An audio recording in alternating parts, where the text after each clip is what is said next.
Buenas, abogado. Mi nombre es Cintia Melissa Carvajal Melgar. Soy de la carrera de Derecho. Mi cuenta estudiantil es la 2023-2001-0654. Seguiremos hablando de los derechos de los tratados. En esta parte somos el grupo número 3 y lo integramos las siguientes personas: Ana Luisa Velázquez Rodríguez, Cintia Melissa Carvajal Melgar, Cristi Yulisa Tábora Romero y Daniela Estefani Valladares Cerrato. Vamos a seguir hablando precisamente o exponiendo sobre las causas de extinción de los tratados. Dentro de ellas vamos a encontrar las siguientes causas que llevarán o provocarán la extinción de ellos, que sería la abrogación, la denuncia, la guerra, la cláusula de rebus sic stantibus y la revisión. Ya mis compañeras profundizarán sobre los temas ya de cada una de las causas. Ellas les darán un análisis profundo de cada causa precisamente y le daremos continuación a mi siguiente compañera para que ella les pueda dar una explicación más detallada sobre estas causas. Buenas tardes, abogado. Mi nombre es Ana Luisa Velázquez Rodríguez. Mi número de cuenta es 2023-100-199. Y en continuación a lo que mi compañera les explicó, yo les voy a hablar sobre la abrogación. La abrogación, ¿verdad?, es la extinción de los tratados por la voluntad común o concordante de las partes signatarias del mismo. Se trata de un acto simple de extinción en el que las diferentes partes de un tratado convienen en su terminación, la que puede encontrarse, ¿verdad?, estipulada en el propio texto del tratado cuando esté, y para el caso, pues también puede tener una duración limitada con un plazo fijo de duración. También puede formalizarse mediante un tratado especial. Asimismo, hay tratados en los que se establece que cuando se produzca pues un acontecimiento determinado, dicho tratado deberá de seguir teniendo la misma validez. Un ejemplo del último caso mencionado, pues lo encontramos en lo que respecta a un tratado bilateral. En el Tratado de Libre Comercio entre Panamá y Nicaragua, que se celebró el 26 de julio de 1973, cuyo artículo 26 condiciona la vigencia del tratado a la presentación de la denuncia por una de las tres partes. La abrogación de convenios bilaterales generalmente se produce en los tratados que tienen un plazo fijo de duración, especialmente los de carácter técnico, que se refieren a materias específicas como tratados de libre comercio, eh, de cooperación cultural, también de arbitraje. La abrogación de un convenio plurilateral o colectivo se produce en forma especial en los tratados referentes a la concertación de la paz como consecuencia de un estado de guerra. No obstante, puede suceder que no todas las partes de un tratado plurilateral expresen su voluntad de abrogar, dándose el caso entonces de que algunos estados continúen siendo regulados por el régimen jurídico establecido por el tratado que para otros ya no tiene validez. Como ejemplo de un tratado multilateral con un plazo fijo de duración tenemos el tratado por el que sustituye la Comunidad Europea del Carbón y del Acero, celebrado en París el 18 de abril de 1951 por Alemania, Bélgica, Francia, Italia, Luxemburgo y los Países Bajos, cuyos artículos 97 establecen lo siguiente. El presente tratado se concluye con una duración de 50 años a contar de la fecha que entró en vigor. Luego, como inciso B, tenemos la denuncia. La denuncia es una forma de extinción de los tratados internacionales que se manifiesta por la voluntad unilateral de las partes asignatarias. Para que algunos autores la denuncia en el caso de los tratados bilaterales provoca la extinción del tratado, pero en el caso de los tratados multilaterales lo que la denuncia produce es separar al Estado de lo que la ha formulado el régimen normativo regulado por el tratado, que sigue vigente para los demás contratantes. En todo caso, para que la denuncia produzca sus efectos jurídicos, es requisito esencial que se fundamente en una estipulación preexistente contenida en el propio tratado. Otros aspectos importantes de la denuncia lo constituye establecer la fecha a partir de la cual la denuncia puede presentarse y a partir de lo cual surte efecto jurídico, lo cual se encuentra pues previsto en el propio tratado, así como la determinación del órgano el cual ha de ser puesta en conocimiento. la denuncia por parte del Estado denunciante. En este aspecto, es el mismo tratado donde se designa el órgano en el que comunica la denuncia, que puede ser al Estado en el cual se celebró el tratado o a un organismo internacional. Por ejemplo, podría ser a la Secretaría General de las Naciones Unidas en el ámbito mundial y a la Secretaría de Estado a la Secretaría General de Estados Americanos. Bueno, gracias. Bueno, hoy hablaremos sobre la guerra, ¿verdad? La guerra, como sabemos, se constituye de un hecho determinado, pues cuyos efectos se extinguen o en un caso o afecta pues a esta validez y a la aplicación de estos tratados internacionales. ¿Por qué? Porque sobre los efectos de la guerra en derecho convencional cabe destacar tres aspectos fundamentales que cada uno los iremos desglosando uno por uno, ¿verdad? En primero, pues, el primer lugar de efectos de la guerra en los tratados bilaterales. ¿Qué nos da a entender? Esto nos da, es decir, en los tratados celebramos entre dos estados, ¿verdad? En este caso, el régimen jurídico regulado por el tratado se extingue de una forma inmediata, por cuanto tanto la cuantificación bélica que llena los requisitos requeridos para que ésta sea considerada como una guerra y también se produce un reconocimiento relacionado diplomáticas y de otro tipo entre partes involucradas en este conflicto.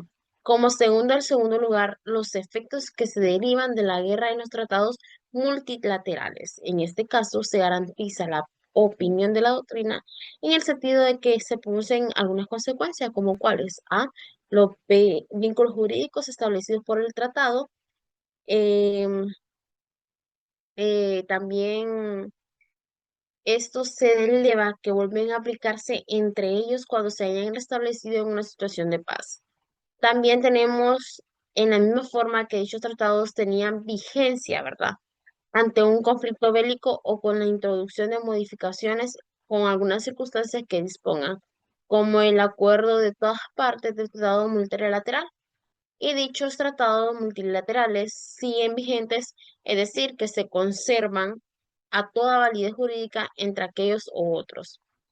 También tenemos número 3, ¿verdad? Que en otra parte cabe de considerar que aquellos tratados que han sido celebrados para hacer algunos tipos de aplicaciones durante el desarrollo de la guerra y cuyo fin específico es precisamente establecer este régimen jurídico para que tenga una vigencia durante el resolvimiento de conflicto bélico. ¿Cómo, cómo podría ser esto? Podemos decir, por ejemplo, los convenios relativos del tratamiento de los prisioneros de la guerra, los convenios sobre la Cruz Internacional, los tratados de propios estados, reglamente la condición en operaciones de guerra.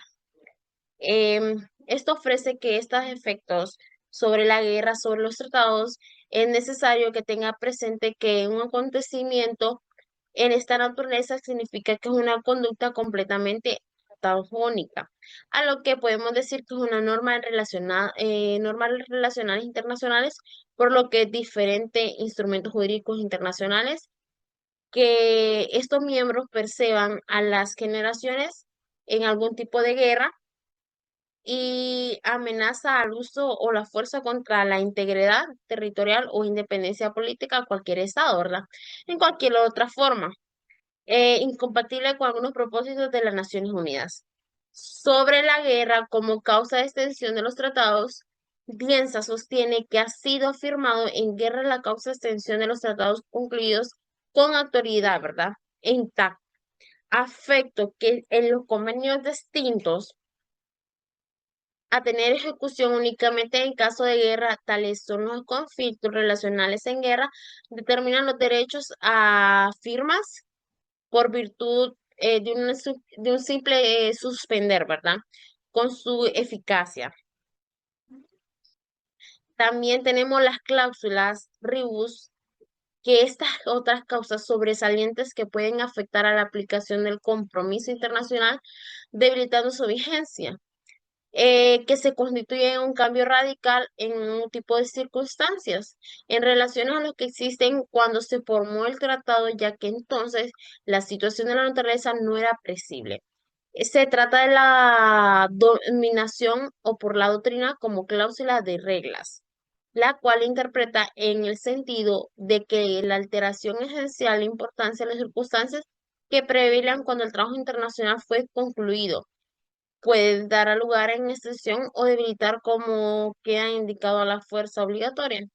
También tenemos como revisión, la revisión de los tratados internacionales es considerado también como una causa de extensión en sí mismo. ¿Por qué? Porque cuando generalmente se suspende la práctica, conduce suscripción de un nuevo compromiso fundamental en un análisis derivado de la revisión del tratado por partes signitatarias. En caso también en que revisión desemboca en la modificación en algunas cláusulas de tratado con objeto de disponer en el régimen pues ya jurídico, ¿verdad?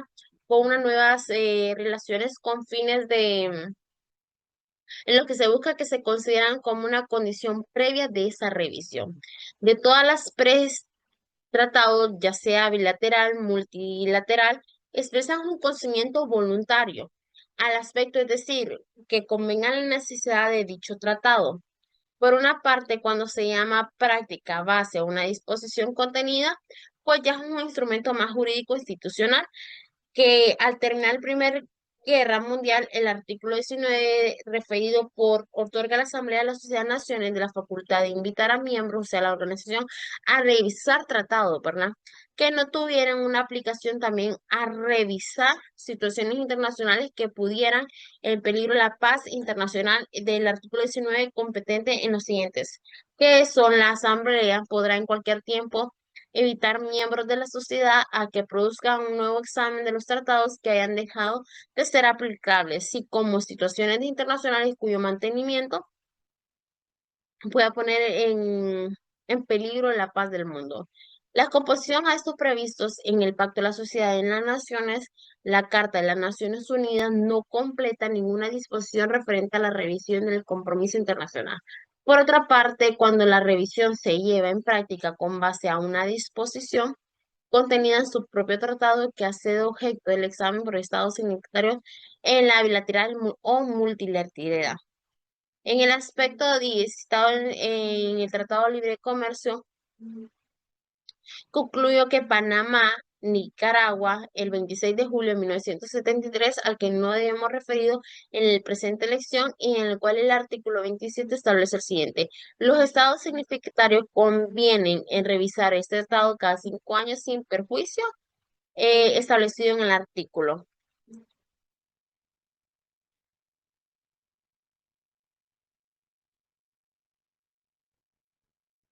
Muy buenas tardes, abogado. Mi nombre es Daniela Valladares, con número de cuenta 2023-101-101-87.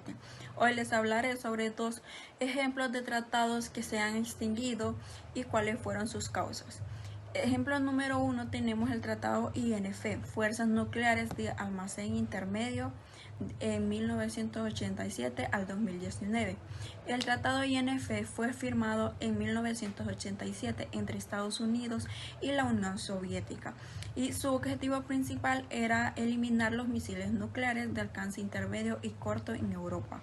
Durante más de 3 décadas, el tratado fue considerado un pilar de la estabilidad estratégica global. Sin embargo, a partir de 2014, Estados Unidos comenzó a acusar a Rusia de violar el tratado al desarrollar y desplegar el misil 9M729, que según Washington tenía un alcance prohibido. Rusia, por su parte, argumentó que Estados Unidos también incumplía el acuerdo al instalar sistemas de defensa antimisiles en Europa, que podrían ser utilizados para lanzar misiles de alcance intermedio. Tras años de negociaciones infructuosas, en febrero del 2019, Estados Unidos anunció su retirada formal del tratado y Rusia respondió con la misma medida. La causa principal de la extinción fue la denuncia unilateral por incumplimiento material de una de las partes, lo que llevó a la pérdida de confianza mutua y a la reaparición de una carrera armamentista en Europa. Como segundo ejemplo tenemos el Acuerdo de París sobre el cambio climático 2015 al 2020. El Acuerdo de París fue adoptado en el 2015 durante la conferencia de las partes COP21 de la ONU sobre el cambio climático, con el objetivo de limitar el aumento de la temperatura global por debajo de 2 grados y, si es posible, por debajo del 1.5 grados Celsius en relación con los niveles preindustriales. El tratado fue ratificado por más de 190 países y se convirtió en el marco jurídico más importante para la lucha contra el cambio climático. Sin embargo, en el 2020, el gobierno de Estados Unidos, liderado por Donald Trump, anunció su retirada formal del acuerdo, argumentando que imponía obligaciones desproporcionadas a la economía estadounidense y que perjudicaba la competitividad del país. La causa de la extinción temporal fue la denuncia unilateral por parte de uno de los estados partes, en este caso Estados Unidos. Aunque el país volvió a adherirse al tratado en el 2021 bajo la administración de John Biden, la retirada en el 2020 marcó un precedente relevante en la historia del tratado y que generó preocupación internacional sobre la efectividad de los acuerdos multilaterales frente a decisiones unilaterales. Ambos ejemplos muestran cómo la denuncia unilateral por cumplimiento y decisiones políticas pueden llevar a la extinción de tratados internacionales relevantes en los últimos años.